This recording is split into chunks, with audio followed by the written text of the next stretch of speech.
नमस्कार, मैं हूं मृत्युंजय कुमार झा और कमोडिटी सुपरफास्ट में आपका स्वागत है। और इस वक्त नेचुरल गैस में तूफानी तेजी है और एमसीएक्स पर नेचुरल गैस का भाव करीब 8.5% ऊपर है और ग्लोबल मार्केट में भी जोरदार तेजी का माहौल बना हुआ है। $7 के ऊपर नाइमेक्स पर नेचुरल गैस का भाव चला गया है, तो बड़ी तेजी यहां पर दिख रही है। सवाल यह है कि जो खबर आई कि रूस ने एक बार फिर से चेतावनी दी है यूरोप को सप्लाई घटाने की।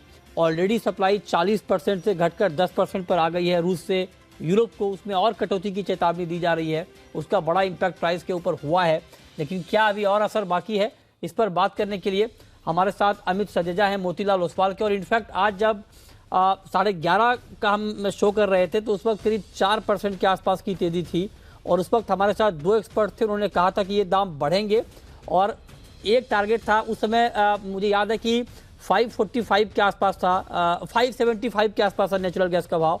585 का पहला टारगेट दिया गया था, वो हिट हुआ। 595 का दूसरा टारगेट था और एग्जैक्टली मार्केट वहीं पर खड़ा है। देखिए, तो दोनों टारगेट हिट हुए हैं। अब जरा आप बताइए अमित जी, यहाँ से आगे का टारगेट नेचुरल गैस में है क्या? जी नमस्कार मृत्युंजय जी। देखिए, एक तो रशिया का न्यूज़ जो आपने बताया है और सेकेंडली यूएस से जो फ्रीपोर्ट का एलएनजी टर्मिनल है, जहां पर लगभग 3 महीने पहले एक हादसा हुआ था जिसके बाद उनका एक्सपोर्ट काफ़ी हद तक बंद हो गया था। उसमें रिवाइवल के चांसेस हैं, जिससे यूएस नेचुरल गैस पे भी पॉजिटिव इम्पैक्ट आ रहा है जो एमसीएक्स पर ट्रेड होता है।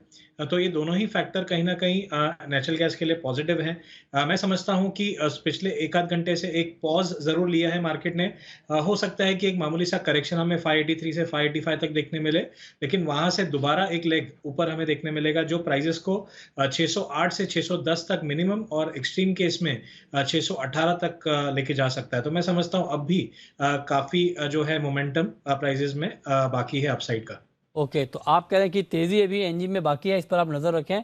594 के ऊपर है और आप कह रहे हैं कि 607 तक भी भाव जा सकता है। तो नेचुरल गैस में एक बड़ी तेजी आगे सामने और खड़ी है। अब आते हैं गोल्ड पे। गोल्ड का मार्केट बहुत ही रेंज में है अमित जी, और इस वक्त 52,270 के स्तर पर ट्रेड कर रहा है। मैच 20 रुपए की कमजोरी है गोल्ड में।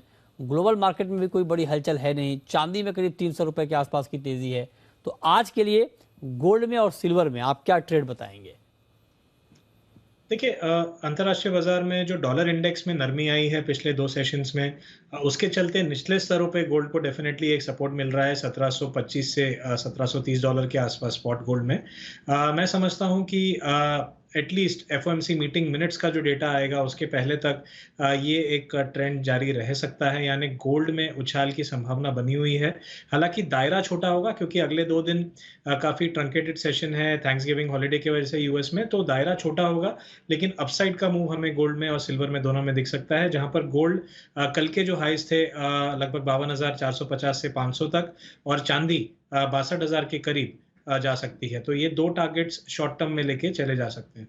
ओके, ये दो टारगेट हैं शॉर्ट टर्म के लिए। सोने चांदी पर आप नजर रखें। अब आते हैं क्रूड पे। कच्चे तेल में भी बहुत बड़ा एक्शन तो है नहीं, मार्केट दबाव में है। और अब चूंकि 2-3 बड़े इवेंट सामने हैं, एक तो रूस के ऑयल पर प्राइस कैप लगना है, G7 की मीटिंग हुई है, उस पर उसके ऊपर बातचीत होगी। और दूसरी बड़ी खबर है कि 4 दिसंबर को ओपेक प्लस की मीटिंग है। ये भी मार्केट के लिए एक बड़ा इवेंट है। तो आप बताएं क्या किया जाए कच्चे तेल में उससे पहले? जी देखिए, कच्चे तेल में जो फंडामेंटली सप्लाई और डिमांड फिलहाल बैलेंस में है मैं समझता हूं। और क्योंकि हमने पिछले 2 सेशंस में काफ़ी बड़ी एक रैली देखी है ओपेक के अनाउंसमेंट के बाद कि वहां पर कोई भी प्रोडक्शन में बढ़ोतरी नहीं होगी, तो हमने 6,200 से लगभग 6,760 जो कल हाइज बने थे वहां तक जाते हुए देखा है। मैं समझता हूं क्योंकि यहाँ पर एक टेक्निकल रेजिस्टेंस भी है 6,770 से 80 के बीच। यहाँ से एक मुनाफा वसूली का दौर हमें क्रूड में देखने मिल सकता है आज के सेशन में।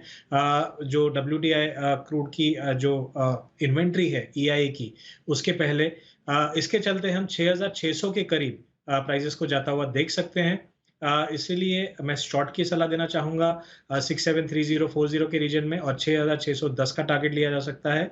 साइमल्टेनियसली अगर कोई ऑप्शन के थ्रू करना चाहे तो 6,600 का पुट करीबन 290 से 300 के बीच बाय किया जा सकता है और अपसाइड में करीबन 340 से 350 के उसमें टारगेट लिए जा सकते हैं। ठीक है, कॉपर पर आपका व्यू क्या है? कॉपर में भी रेंज का ट्रेड है, क्या करना चाहिए? जी, मुझे लगता है कि कॉपर में एक दायरे का कारोबार होगा, क्योंकि हमने ऊपरी स्तर जो है दायरे के देखे हैं सुबह को 674 के आसपास। तो अब जो निचला स्तर है 665 से 664 का, वो हम देख सकते हैं। प्रॉफिट बुकिंग की संभावना है, तो मैं शॉर्ट की सलाह देना चाहूँगा 672 के करीब। एक न्यू रिसेंट हाई यानी 676 का स्टॉप होगा और 665 का टारगेट होगा।